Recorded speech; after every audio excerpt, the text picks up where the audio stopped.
দূরে দেশ এবং দেশের বাইরে যে যেখান থেকে আমার এই ভিডিও দেখছেন বা শুনছেন সকলকে জানাচ্ছি আন্তরিক শুভেচ্ছা এবং অভিনন্দন।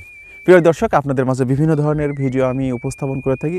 আজকে তেমন একটি ভিডিও, একটু অন্যরকম ভিডিও আপনাদের মাঝে উপস্থাপন করব। সেটা হচ্ছে যে আমাদের গ্রামে থাকার, অর্থাৎ যারা গ্রামে থাকেন তাদের যে তারা প্রকৃতির উপর প্রকৃতির যে সৌন্দর্য কীভাবে উপভোগ করে সেই বিষয়গুলো আপনাদের মাঝে উপস্থাপন করব। আমার পিছনে যে মাঠটা দেখতে পাচ্ছেন এটা হচ্ছে খাসপাড়া থেকে ইসলামগতি খাসপাড়া টু হচ্ছে আনুলিয়ার যে মাঠটা আর কি। এই মাঠের দৃশ্যপট আপনাদেরকে এই ভিডিওর মাধ্যমে উপস্থাপন করব।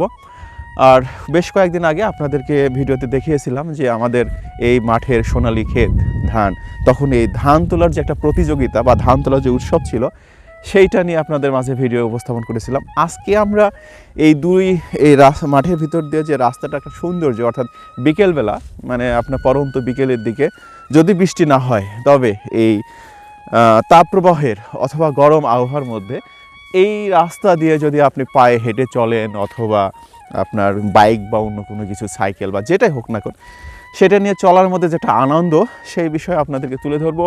তারই পাশে দেখতে পাচ্ছেন ওই যে মাঠের চারিপাশে এখন অলরেডি গবাদি পশু ছাগল গরু এগুলো অলরেডি খাওয়ানো শুরু করছে। তো পুরো ভিডিওটিতে থাকবে আমাদের হচ্ছে গ্রাম বাংলার যে একটা প্রকৃতি, অর্থাৎ মাঠের ক্ষেতের সেই যে প্রকৃতি সেই সম্পর্কে উপস্থাপন করব। আরেকটি কথা বলে রাখি, আমাদের এই মাঠের বিশেষত্ব হচ্ছে যে আমাদের এই মাঠে কিন্তু এক ফসলি জমি, অর্থাৎ এই যে দেখতে পাচ্ছেন ধান কাটা হয়ে গেছে, এখন শুধুমাত্র এই যে পড়ে আছে এইভাবে থাকবে। হয়তোবা কিছু কিছু জমিতে 2-4 দিন পর হয়তোবা আমন ধান চাষ করা হবে, জানি না ধান হবে কিনা, একমাত্র সৃষ্টিকর্তা জানে। অর্থাৎ বড় বর্ষা যদি হয় তাহলে ধান হয় না, আর ছোটো বর্ষা হলে ধান হয় আর কি। তো তারপরে আমার কৃষক ভাইয়েরা কিন্তু বসে থাকবে না, এই ধান কিন্তু রোপণ করার চেষ্টাই করবে আর কি।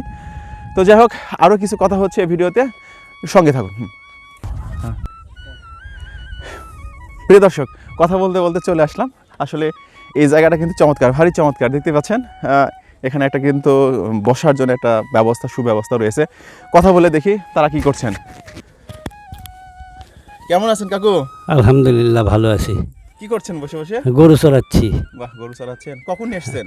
এই নিয়ে আসছি এই আসরের আজানের আগে। আসরের আজানের আগে। কতগুলো গরু আপনার? গরু আমার দুইজনে 8টা। 8টা গরু আছে? আচ্ছা, একটু দেখাও তো রাজু, ওই গরুগুলো একটু দেখানোর চেষ্টা করো তো দর্শকদের। কবে থেকে আপনি গরু খাওয়ানো শুরু করলেন? মোটামুটি 1 সপ্তাহ হচ্ছে। 1 সপ্তাহে। দর্শক, 1 সপ্তাহ আগে কিন্তু এখানে ধান তোলার যে একটা উৎসব বা প্রতিযোগিতা ছিল সেটা কিন্তু আপনাদের মাঝে আমি ভিডিওর মাধ্যমে উপস্থাপন করছি। কিন্তু এখন দেখেন যে মাঠ একদম ফাঁকা। আসলে কি একটা কথা বলে রাখি, প্রকৃতি শুধু আমাদেরকে দিতে জানে, আর আমরা কি জানেন, নিতে জানি। অর্থাৎ বিষয়টা হচ্ছে এমনটা, দেখেন ধান উঠে গেছে, কি হয়েছে, এখানে কিন্তু আরও একটা সুযোগ রয়ে গেছে, সেটা হচ্ছে আমার গবাদি পশুর খাবারের ব্যবস্থা। এরপর আমার কৃষক ভাইয়েরা কিন্তু আবার ধান উৎপাদনের জন্য আবার চেষ্টাও করবেন। তো এই জন্য তো বলা হয়ে থাকে যে প্রকৃতি শুধু দিতে জানে, আমরা শুধু নিতেই জানি। তো তারপর আর একটু ফিরে যায় কাকুর কাছে। তো কাকু, কখন ফিরে যাবেন বাড়িতে? আমরা এই মাগরিবের আজানের পরেই চলে যাব। তাই না? হ্যাঁ। ওই গরু যে খাচ্ছে একা একা কি চলে আসবেন, আবার নিয়ে যেতে হবে, নিয়ে আসতে হবে? না, গরুর কাছে যেতে হবে, যে হলো মনে করো যে ঘুরা দিলে চলে আসবে, পিছে পিছে খালি হেঁটে আসা। তাই না? হ্যাঁ। আচ্ছা দর্শক, আরেকটা জিনিস মজার বিষয়টা হচ্ছে এই যে চালটা, এখানে কিন্তু খুবই একটা মজার বিষয়, সেটা হচ্ছে যে আপনি গরু ছেড়ে দিয়ে চলে যাবেন আর এসে চালের ছায়ার নিচে অবস্থান করবেন। আর একটা বিষয়, পুরো মাঠ জুড়ে কিন্তু তেমন কোনো গাছপালা নেই, আর যে তাপপ্রবাহ চলতেছে তাতে যে রোদটা হচ্ছে বা গরমটা হচ্ছে সেটা কিন্তু ছাতায় কুল পাওয়ানো খুব কঠিন, যার কারণে কিন্তু সেখানে এই চালের ব্যবস্থাও রয়েছে। এটা খুব ভারী মজা। আরেকটা বিষয়টা হচ্ছে প্রকৃতির বিষয়, যতটা গরম আমরা বলি বা ভাবি, কিন্তু যখন মাঠে আসা যায় ততটা কিন্তু গরম ওইভাবে লাগে না। যদি লাগতো তাহলে কৃষক ভাইরা কিন্তু মাঠে ওইভাবে কাজ করতে পারবে না। যা কিছু সবই হচ্ছে সৃষ্টিকর্তার দান আর কি, তারই কৃপায় দেখেন এই অবস্থা। তো দর্শক, এই ছিল আমাদের এই ভিডিওর আজকের আয়োজন। আর একটু ক্যামেরাম্যান একটু দেখানোর চেষ্টা করো তো পুরো মাঠের ভিউটা কেমন লাগে আর কি। প্রিয় দর্শক, আমাদের এই ভিডিওটি কেমন লাগছে অবশ্যই সেটা কমেন্টের মাধ্যমে জানাবেন। আর দেখা হবে আগামীতে নতুন কোনো ভিডিওতে। সেই পর্যন্ত সকলে ভালো থাকবেন, সুস্থ থাকবেন, আর অবশ্যই লাইক কমেন্ট শেয়ার করবেন। ধন্যবাদ।